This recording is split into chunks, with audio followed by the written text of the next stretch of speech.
Welcome to life TV Telugu. కష్టాలు చెప్పుకుంటూ letter రాస్తే ప్రధాని కరుణిస్తారా? ఏమో, ఈ పిల్లల విషయంలో మాత్రం కాస్తలో కాస్త ఫేవర్ జరిగింది. వీళ్ళిద్దరూ అన్నా చెల్లెళ్ళు. పేరు సూరజ్, సలోని. కొన్నేళ్ల క్రితం వీళ్ళ నాన్న చనిపోయాడు. కూలి పని చేసుకునే అమ్మను ఎవరో చంపేశారు. కనిపెట్టుకుని ఉండే బంధువులు ఎవరూ లేరు.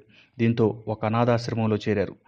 చేతిలో చిల్లి గవ్వలేక, సంపాదించుకునే మార్గం లేక పెడితే తినటం లేదంటే పస్తు అన్నట్టు బతికారు. కొద్ది రోజుల క్రితం ఒక సర్వేలో భాగంగా అధికారులు వీళ్ళ ఇంటిని సర్వే చేశారు.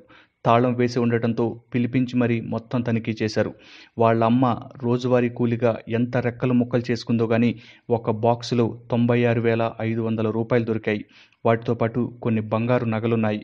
అయితే దొరికిన డబ్బు మాత్రం పాత 500, 1000 నోట్లు. డిమానిటైజేషన్స్ కారణంగా అవి చెల్లవు. ఆశ్రమం పెద్దల సాయంతో ఆర్బీఐకి వెళ్ళినా గడువు ముగిసింది, నో ఛాన్స్ అని చెప్పేశారు.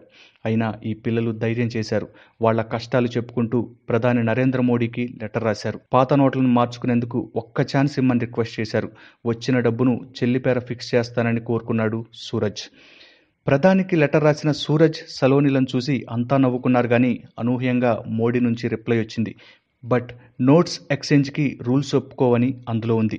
అది చూసి కంటతడి పెట్టేలోగా మోడీ సాయం మరో పారాగ్రాఫ్. ఇద్దరు పిల్లలకు 50,000 రూపాయలు ప్రధాని సాయంగా ఇస్తున్నట్లు అందులో రాశారు మోదీ.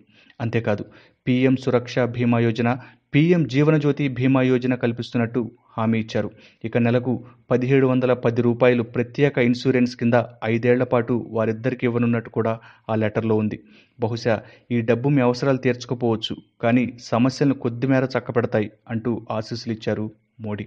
ఈ ఇన్ఫర్మేషన్ మీకు నచ్చితే షేర్ చేయండి. అలాగే లైఫ్ టీవీ తెలుగును సబ్స్క్రైబ్ చేయండి. Thank you.